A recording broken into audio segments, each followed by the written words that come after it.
South India shopping mall the wedding మంత్ర సరికొత్త wedding collection south India shopping mall. మా కోసం ఒక్కసారి అది చెప్తారా, పెద్ద ఆయన ఏం చెప్పారు అనేది? జైలర్లో డైలాగ్ ఉంటుంది, ఆయన మీకు సీక్వెన్స్ గుర్తొచ్చుంటే తీసుకొచ్చి ఆపేసి ఫస్ట్ సీన్లో చెప్తారు కదా, కిడ్నాప్ చేసినప్పుడు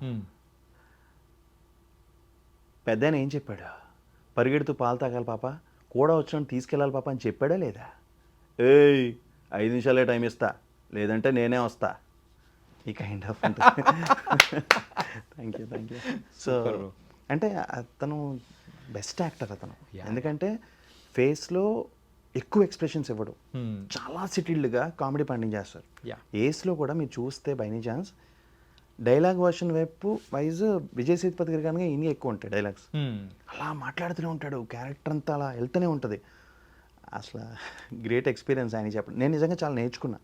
మన తెలుగులో ఒక కమెడియన్కి నేను రెగ్యులర్ ట్రాక్ చెప్తా, అతనికి కానీ అతని త్రూ కానీ ఈ యోగి బాబు గారి దగ్గర నుంచి కానీ చాలా నేర్చుకున్నా.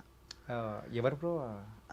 ఇక్కడ ఉన్న ప్రామినెంట్ తెలుగు అంటే లైక్ ఏంటంటే ఆ ఇంపాక్ట్ ఉండదు కదా, నేనేం చెప్పను వాళ్ళకి, జస్ట్ రీరికార్డింగ్ వరకు చెప్పేది.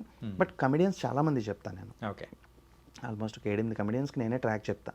కానీ మీరు ఇలా చెప్తున్నది వింటూ ఉంటే నాకు రాజేంద్ర ప్రసాద్ గారు కానీ అండ్ సాయి కుమార్ గారు కానీ, అంటే వాళ్ళ యాక్టర్స్గా చేస్తూ అండ్ ఒక పక్క ఇంకొక బోట్లో ఉన్న ఈ డబ్బింగ్ని కూడా వదలకుండా అట్ ఏ టైం 2 బోట్స్లో ట్రావెల్ చేస్తూ, సో ఆ కోవలో కూడా మీరు కూడా వచ్చేస్తున్నట్టు అనిపిస్తుంది. అంటే రాజేంద్ర ప్రసాద్ గారు, సాయి కుమార్ గారు ఆబ్వియస్లీ మా డబ్బింగ్ యూనియన్లో ఎవరిని టచ్ చేసినా మాకు ఇన్స్పిరేషన్ అంటే సాయి కుమార్ గారే. రాజేంద్ర ప్రసాద్ గారితో నేను వర్క్ చేశాను కూడా, నాకు ఆయన ఆల్మోస్ట్ లైక్ ఒక ద్రోణాచార్యుడు టైపు. నాకే కాదు, చాలామంది కమెడియన్స్కి కామెడియన్ ఎవరైనా చేయాలి అంటే ఎక్కడో ఒక్కడ మనకు తెలియకుండానే బ్రహ్మానందం గారి లాగా ఆయన కూడా తగిలేస్తూ ఉంటారు. ఒక ఎక్స్ప్రెషన్ ఇచ్చినప్పుడు నేను ఆయన కూర్చొని అడిగామండి, నేను బేవర్స్ అని ఒక సినిమా చేశా ఆయనతో, ప్రతిరోజు వెళ్ళడం, ఆయన అలా కూర్చుంటే ఆయన దగ్గరికి వెళ్ళి సార్ అంటే చెప్పరా ఏంటి అంటే, సార్ ఆ రోజు మీరు ఆ సినిమాలో పలానా ఎక్స్ప్రెషన్, ఆ ఒకటడక సినిమాలో హెల్మెట్ పెట్టుకుని ఇలా ఎక్స్ప్రెషన్ ఇస్తారు, అది ఎలా సార్ మీ ఏడైనా డైరెక్ట్ కదంటే, ఆ రోజు ఇలా జరిగిందిరా అని ఆయన ఆ సీక్వెన్స్ ఎక్స్ప్లెయిన్ చేయడం, ఆయన స్పాంటేనియస్గా ఎలా రియాక్ట్ అవుతారు, ఇవన్నీ నాకు చెప్తుంటే నేను అనుకునేవాడిని. నేను చెప్పాను కదా, ఎవ్రీడే నేను కంపల్సరీ ప్రాక్టీస్ చేస్తాను. ఒక 5 నిమిషాలైనా నన్ను నేను చూసుకుంటా, బాగున్నా బాగోకపోయినా చూసుకుంటా, ఇలా చేస్తే ఎక్స్ప్రెషన్ అది ఎలా ఉంటుంది అలా. ఆయన ఎక్స్ప్రెషన్స్ నేను రెగ్యులర్గా ప్రాక్టీస్ చేసేవాడిని. తర్వాత అంటే ఎంత చేశానంటే, ఒకప్పుడు నేను ఇవన్నీ చేస్తూ మిమిక్రీ ఆర్టిస్ట్ అయిపోతానేమో అని అంతలాగా ప్రాక్టీస్ చేశాను. 2-3 సీన్లు చేస్తున్నప్పుడు మహేష్ బాబు గారిది నిజం సినిమాలో అది ఒకటి ఉంటుంది, ఇది చెయ్యి ఆంజనేయ సోమంగరం, అది చేస్తుంటే నేను డబ్బింగ్ చెప్తున్నప్పుడు ఎవరిని ఇమిటేట్ చేస్తుంటుందమ్మా నువ్వు అనేవారు. అప్పుడు ఇంకా వద్దు, మనం అక్కడికి వెళ్ళిపోతామేమో, మళ్ళీ ఇంకొక వేలో వెళ్ళిపోతాం, ఆ నెంబర్ ఆఫ్, నాకు అంత ఓపిక లేదు, అన్ని క్యారీ చేయలేను. ప్రతి దాంట్లో నిష్ణాంతుడు అయిపోవడం కన్నా మనకు తెలిసిన దాంట్లో పర్ఫెక్ట్ ఉంటే చాలు కదా. అలా మళ్ళీ వచ్చి మనకంటూ చిన్నది ఏదో పాత వేసుకుందాం అని చెప్పేసి ఇంక ఇటు వచ్చాను అనమాట. అది చెప్తున్నా కూడా ఆ ఎగోనీతో డైలాగ్ వచ్చేదనమాట. సో ఆ మూమెంట్స్ ఉండేవి అలా. అంటే మిమ్మల్ని తొందరలో ఒక హీరోగా చూడొచ్చా? లేదండి, నాకు ఇంట్రెస్ట్ లేదు. అంటే అవకాశం వచ్చింది రాదు పక్కన పెడితే, నాకు బేసిక్గా ఇంట్రెస్ట్ లేదు. ఎందుకంటే హీరో అనేది చిన్న విషయం కాదండి, అది మనం అమౌంట్ వైజే కాదు, క్యారెక్టర్ వైజ్ కూడా చాలా సినిమా మొత్తాన్ని క్యారీ చేయగలగాలి. దానికి చాలా కాన్ఫిడెన్స్ ఉండాలి. ఫస్ట్ కాన్ఫిడెన్స్ లేదు, కానీ నాకు మెయిన్ లీడ్స్ చేయాలని కోరిక. లీడ్ అంటే హీరో కాదు నా ఉద్దేశం, ఈ క్యారెక్టర్తో కథకి కొంచెం ఇంపార్టెన్స్ ఉంది, అలాంటి క్యారెక్టర్ చేయాలని కోరిక. అంటే మీకు ఇంకా చెప్పాలి అంటే, not like a dream role, Mayabazar సినిమాలో రేలంగ్ గారి క్యారెక్టర్ ఉంది. అంటే మీరు బయటకు వచ్చిన తర్వాత మీలో ఉన్న ఏదో ఒక ఎమోషన్ టచ్ చేసే క్యారెక్టర్ అది. అలాంటి క్యారెక్టర్స్ పడితే ప్రూవ్ చేసుకోవాలని, నాట్ సేయింగ్ దట్ ఇది చేసేస్తాను ఎరుకొడేస్తానని చెప్పను, కానీ వస్తే మాత్రం డెఫినెట్గా నేను 100% ఎఫర్ట్ పెడతా. డైరెక్టర్ ఏం చెప్పినా చేసి కాన్ఫిడెంట్గా చేయగలన నమ్మకం ఉంది. అది నాకు సలార్ త్రూనే వచ్చింది. మళ్ళీ నాకు ఎక్కడ తీసుకెళ్ళినా మీరు తీసుకెళ్ళిన సలార్ దగ్గర ఆగుతా. ఖచ్చితంగా ఆ టర్నింగ్ పాయింట్ ఇచ్చిన, లైఫ్లో టర్నింగ్ పాయింట్ ఇచ్చింది నాకు. Frankly I dream, Salaar, Sunny, అనగనగా అంటే ఐ డ్రీమ్ అంటే ఇంక్లూడింగ్ అనురాగ్ పారుట్ల, సన్నీ. ఇప్పుడు చాలా బాగుంది బ్రో, ఏంటంటే డిఫరెంట్ ఫేసెస్ అండ్ దానిలో విషయాలలో కానీ ఎక్కడ కాన్ఫిడెన్స్ అనేది లూజ్ అవ్వకుండా వచ్చిన అవకాశాన్ని సద్వినియోగం చేసుకుంటూ. ఆప్షన్ లేదు బ్రో మనకి ఇక్కడ. మీరైనా ఇప్పుడు మీరు ఒక రైటర్ అవుదామని వచ్చారు, ఎగ్జాంపుల్ యాంకర్ అయ్యారు, మీ గోల్ రైటర్ ఉంటుంది, రైటర్గా ఆపర్చునిటీ వచ్చడం స్టార్ట్ చేసిన తర్వాత మీరు ఆల్రెడీ ఎక్కడైతే నిష్ణాతులు అయ్యారో యాంకరింగ్లో అక్కడ మీకు అవమానాలు వస్తాయి, కానీ మీకు అది కావాలి, సో పడాలి. నాకు చాలా వచ్చాయి. నాకు ఇనీషియల్గా ఇంత లావు ఉన్నావు, నువ్వు ఆర్టిస్టా, ఫేస్ ఏంటి అలా ఉంది, ఇంకోటి చాలా రకరకాల అవమానాలు వచ్చాయి. బాడీ షేమింగ్ అంటే సినిమాలో కన్నా బయట ఎక్కువ. ఓకే, నువ్వు కూడా ఆర్టిస్ట్ అయిపోతావు ఈ టైప్లో. అంటే ఏం చేయగలను నేను? ఇది అలా తయారు చేసి పంపించినప్పుడు నేను దాన్ని ఏం మార్చుకోలేను కదా. ఇంకా ఫైన్ అంటే ఇందులో ఎంతవరకు వెళ్తాం. అలా నన్ను ఎవడో ఒకడికి నచ్చకుండా ఉన్నాం కదా. అలా 10 మంది నచ్చినా 10 మందితో 10 సినిమాలు మంచి వచ్చినా చాలు నాకు. ఇక్కడ ఎంతవరకు ఉంటుందంటే సక్సెస్ కొట్టేదాకానే ఫేస్ వాల్యూ అనేది, లుక్కు, ఇంకోటి మనసు ఒకసారి సక్సెస్ అనేది చూసిన తర్వాత ఎవరు పట్టించుకోరు. మీ ఇష్టం, నువ్వు ఏం చేసినా తోపే.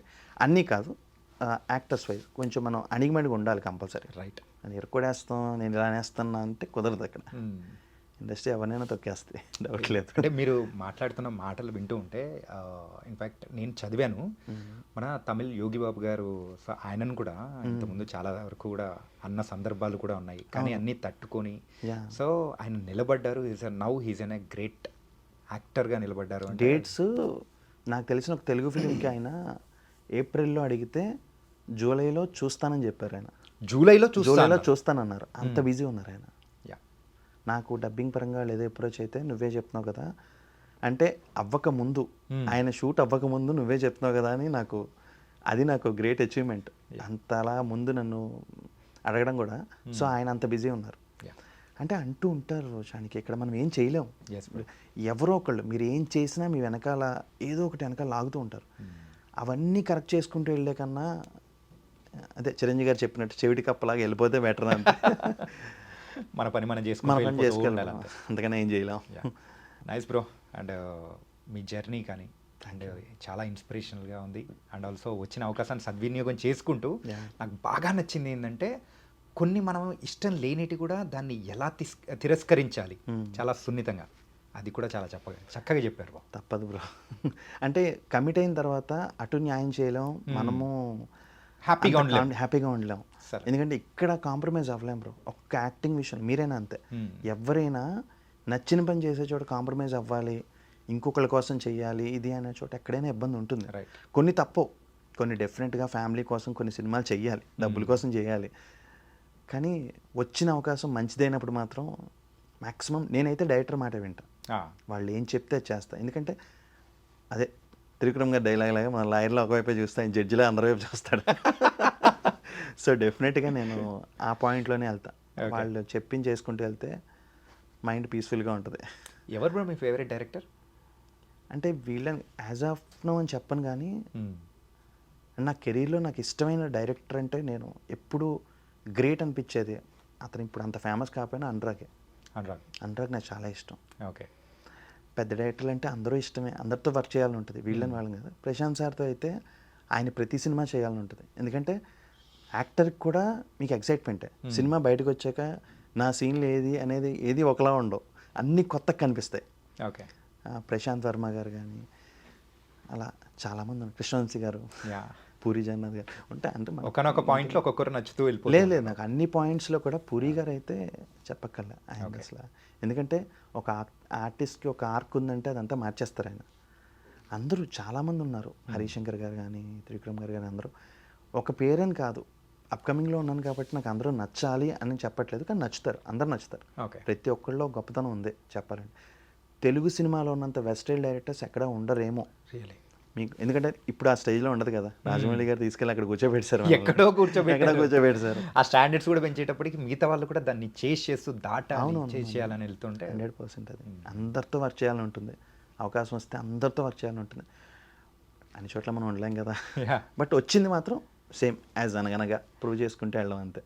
ద ఫైనల్ క్వశ్చన్ ఏంటంటే ఏ మూవీ అయినా కానీ ఫస్ట్ థియేటర్లో వచ్చిన తర్వాత ఓటీటీలో వస్తుంది, కానీ ఫస్ట్ టైం చరిత్రలో ఓటీటీలో వచ్చిన తర్వాత థియేటర్లోకి రావడం ఎప్పటికీ ఉండదేమో. అదొక రికార్డ్ మళ్ళీ అది సక్సెస్ అవ్వడం. అది పెయిడ్ ప్రీమియర్స్ వేసినా కూడా ఫుల్ థియేటర్ అవ్వడం, ఫుల్ హౌస్ఫుల్ బోర్డు పెట్టడం అనేది చాలా రేర్. అది thanks to ETV and Sunny Sanjay. Okay. తను లేకపోతే ఏది జరగదు. రాకేష్ ఆల్సో, బట్ సన్నీ లేకపోతే ఏది జరగదు. తన కర్త కర్మ క్రియ తనే. Nice bro.